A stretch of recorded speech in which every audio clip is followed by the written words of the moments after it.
This episode contains child abduction, sexual assault, and murder. Listener discretion is advised. Welcome back to Coffee and Crime AU. Tonight we're diving into one of Australia's most infamous unsolved cases, Mr. Cruel, a predator who terrorised Melbourne in the late 1980s and early 90s. Before we get into the crimes themselves, I want you to picture Melbourne during that time. Suburbs like Lower Plenty, Ringwood, Canterbury and Templestowe.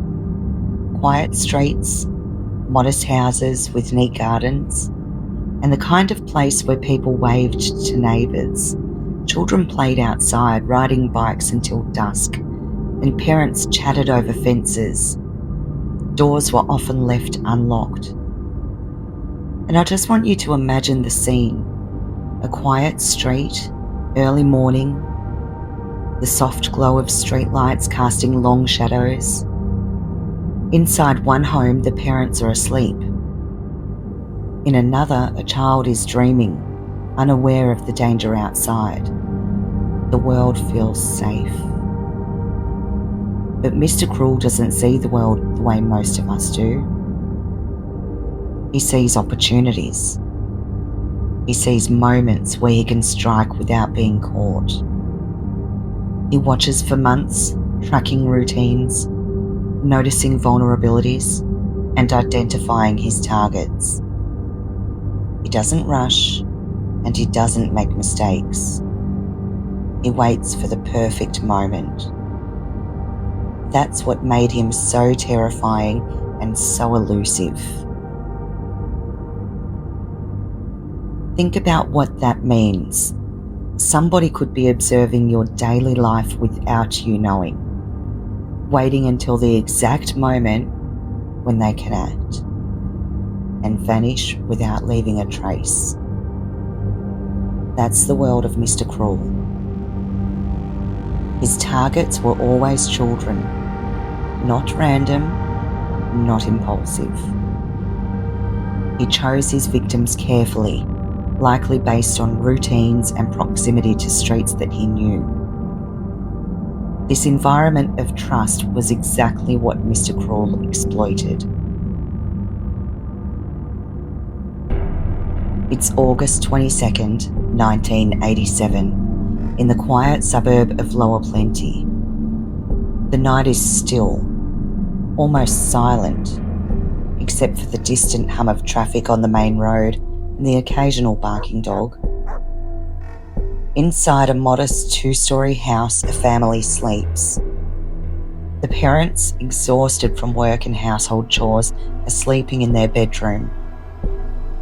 Downstairs, their 11-year-old daughter is asleep in her room, dreaming, unaware that the world outside has shifted in an instant.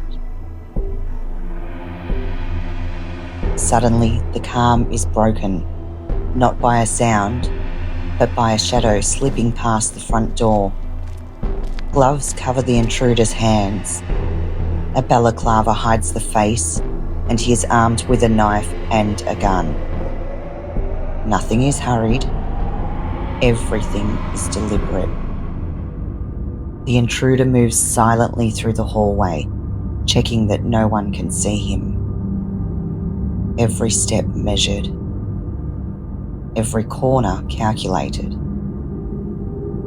He knows the house layout and he knows the family's routines. Then, with absolute precision, he restrains the parents with electrical tape and locks them away in a wardrobe. He goes to her brother's room and blindfolds him and ties him to his bed. In the child's room, the intruder works with the same precision. There's no panic, no rushing. The goal is control.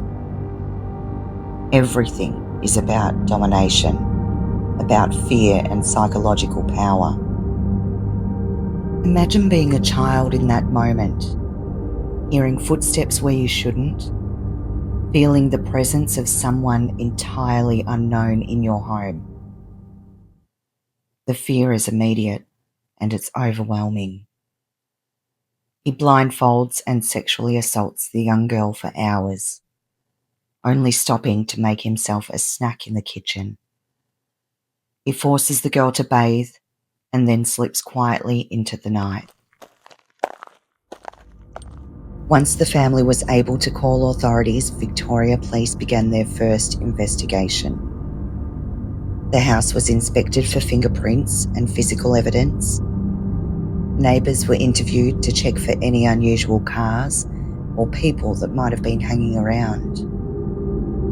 The community was warned to check doors and windows and, more importantly, to stay alert. Even at this early stage, investigators noted the level of planning. This was not a random attack. This was a predator who knew exactly what he was doing. Police later reconstructed the attack based on the parents' testimony. They found that entry was likely through removing a glass window pane in the lounge room window.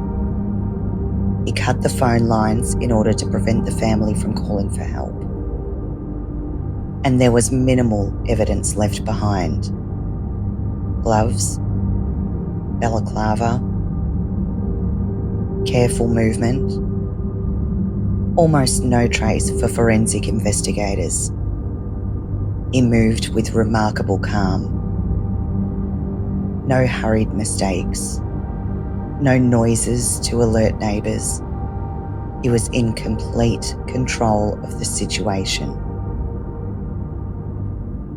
The child would later describe the fear of not knowing what was happening and not being able to see.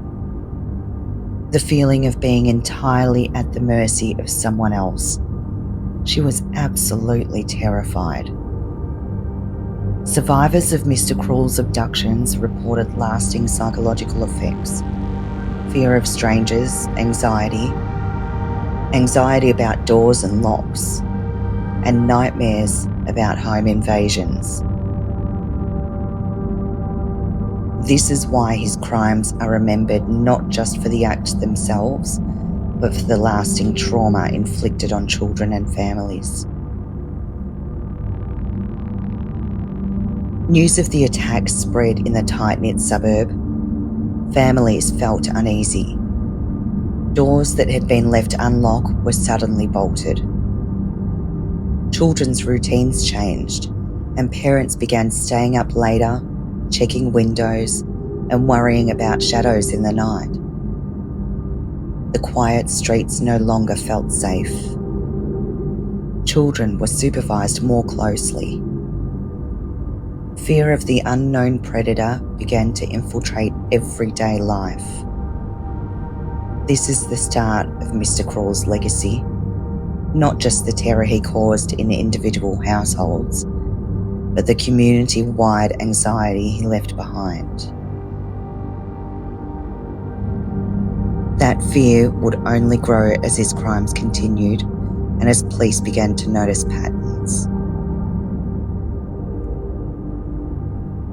After Lower Plenty, the next known attack happened in Ringwood. It's 27th of December 1988, just after Christmas. Melbourne's suburbs are quiet. Families are relaxing after the holidays. The sun has set, leaving a soft, cold darkness over the streets. In Ringwood, a quiet cul-de-sac of modest, single-family homes, one seems perfectly still. The parents are home. Upstairs, their 10-year-old daughter, Sharon Wills, is playing quietly in her room that she shares with her 3 younger sisters. Outside, the suburban night stretches endlessly. Across the street, a shadow watches. He's been here before, not today, but in the weeks leading up to this night, observing, memorising routines. He knows when the parents will go to bed, when the daughter is alone, and the positions of the windows and doors. He knows how to move without being seen. It's 5:30 a.m. The intruder pushes a newspaper under the front door and pushes the key out of the inside lock. The key drops onto the newspaper. He then pulls the newspaper out and unlocks the door silently. Gloves hiding fingerprints, a balaclava hiding a face. The intruder slips inside and moves with the same precision as before. The parents are restrained with copper wire and gagged and immobilised with electrical tape. Phone lines are cut. No calls for help can be made. Sharon is found, blindfolded, and quietly taken to a waiting vehicle. From the outside, nothing appears disturbed. To neighbours, everything seems normal. But inside, fear has arrived. Mr. Cruel's method was meticulous. He handled Sharon calmly and quietly, avoiding waking her sisters. Again, he ensured minimal evidence. No fingerprints, no forced entry. Sharon is controlled. She can't see, she can't speak, and she can't predict what will happen next.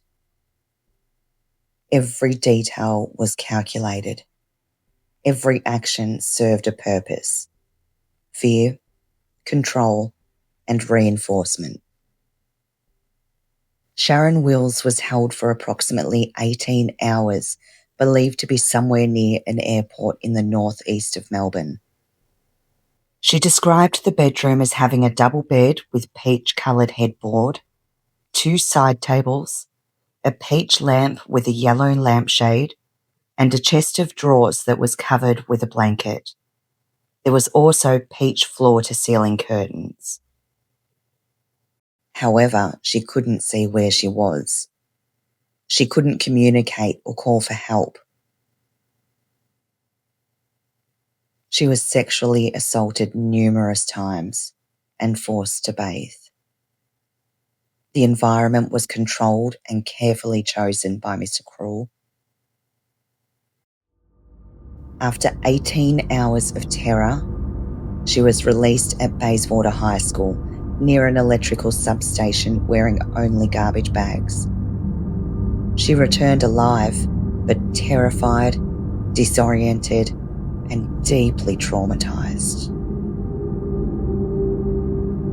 The similarities with Lower Plenty were clear: calculated entry, restraint of parents, controlled abduction, minimal evidence, sexual assault, and selective release. It became evident that this predator was not just opportunistic, he was studying his victims and neighbourhoods. He was refining his method and preparing for future abductions. By now, Melbourne's suburbs were no longer quiet. News of the Ringwood abduction spread quickly. Parents became hypervigilant. Families installed extra locks and alarms. Children were watched constantly. Schools tightened supervision. The public became aware of the name Mr. Cruel, the invisible predator. The community's anxiety was overwhelming. Streets that had previously felt safe were now full of silent fear. Neighbours glancing towards shadows, wondering if he might strike again. Take a moment to imagine being a parent at that time. The streets and homes you trusted suddenly felt dangerous. The police are investigating, but the perpetrator is elusive, methodical, and intelligent. The fear by the community that he could strike again is real, and it is constant. Police and psychologists began forming a behavioural profile. He was not impulsive. He was highly organised, intelligent, patient, and controlling. Understanding this profile would be critical for tracking him in the future, but at this point, he remained completely unknown. It was later found that at this time there was a witness. A friend and neighbour of Sharon had seen a strange man with a video camera near the electrical towers that were located behind the houses. He was looking into Sharon's backyard 6 weeks before the abduction. It was reported at the time, but it wasn't followed up by the police. It's now 3rd of July 1990, a quiet winter evening in Canterbury. The streets are lined with brick houses and trimmed gardens. Street lights cast long shadows. Inside one house, 13-year-old Nicola Linus is home with her 15-year-old sister Fiona. Her parents are attending a going-away party as they're returning to the UK. They trusted that their daughters were safe inside their home. Once again, across the street, a shadow watches. Not impulsively, not randomly, but with patience honed over years. He's studied Nicola's routines, the timing of her parents' absence, and the layout of the house. He waits for the perfect moment. The door is quietly opened and once again gloves conceal fingerprints and a balaclava hides the face. Inside the house is silent, except for the subtle sounds of the intruder moving carefully through the rooms. Every step deliberate, every action measured. From the outside, nothing appears unusual, but inside terror reigns.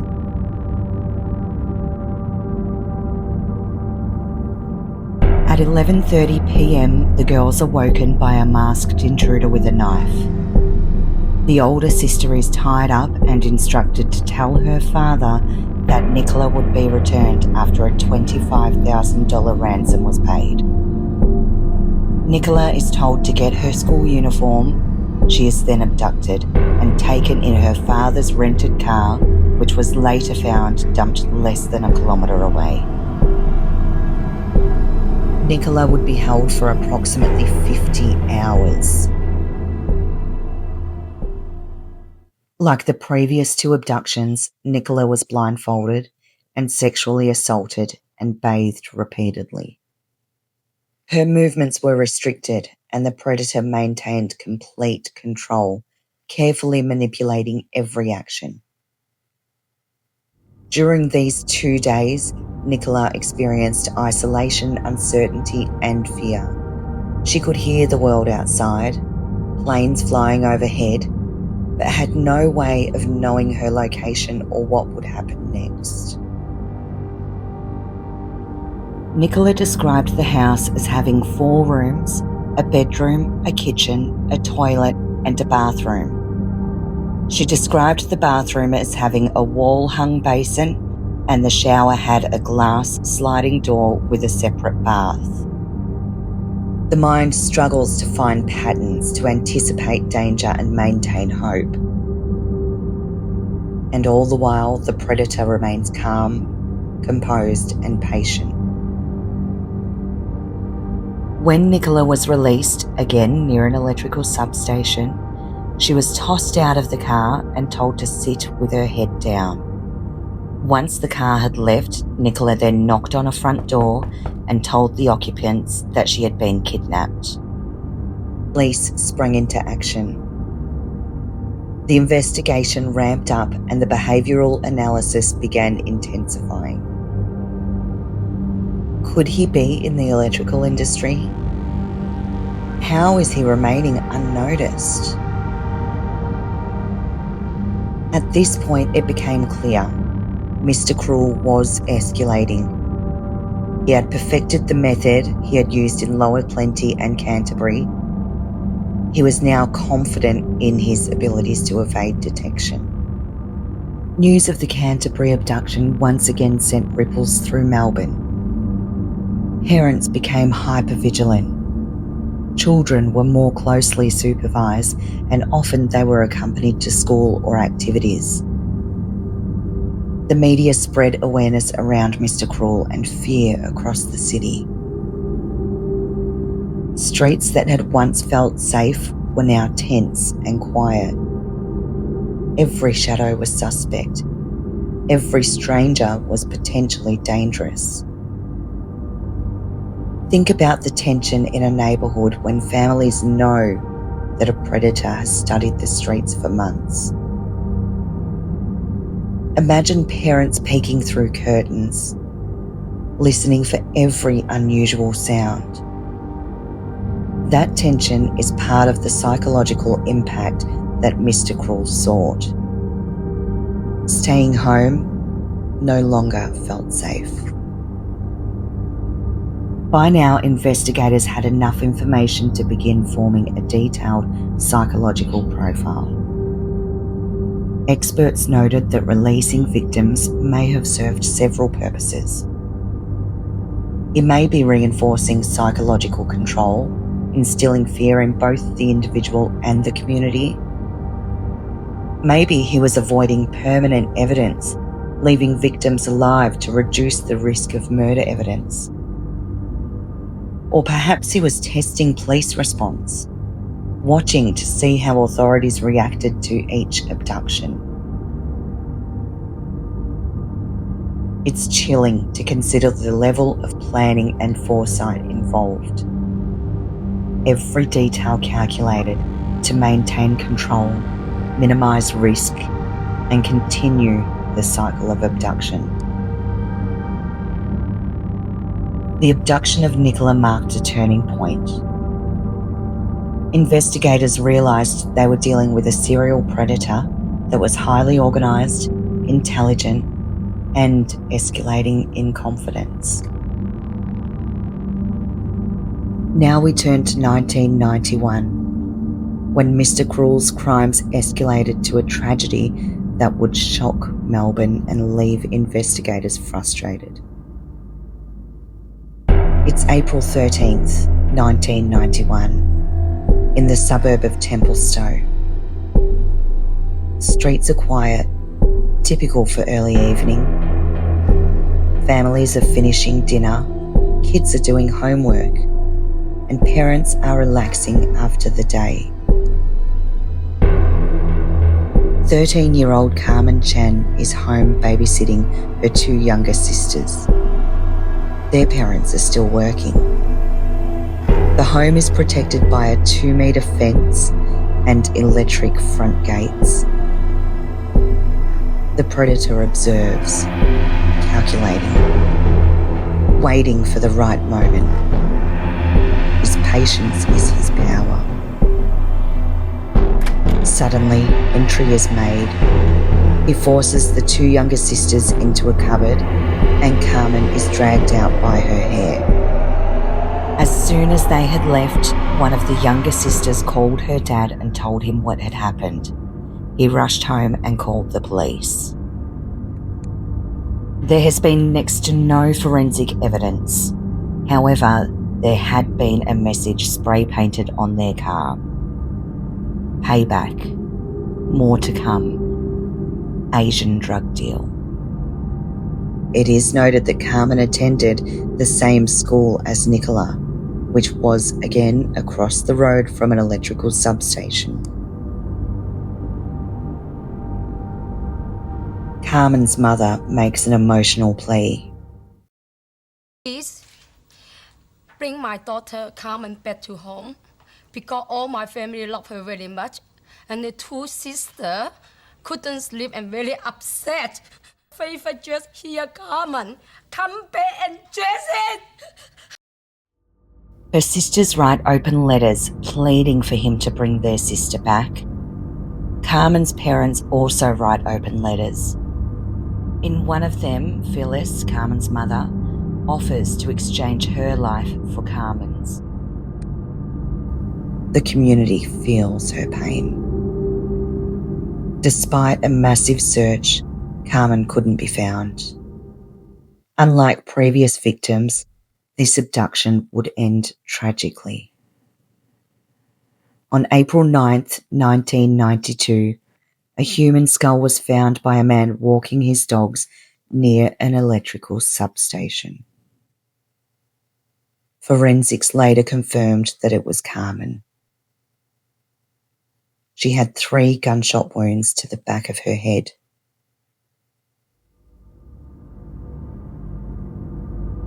Mr. Cruel had escalated, either intentionally or due to unforeseen circumstances. The abduction ended in murder, a stark contrast to prior controlled releases. Thousands of homes were searched.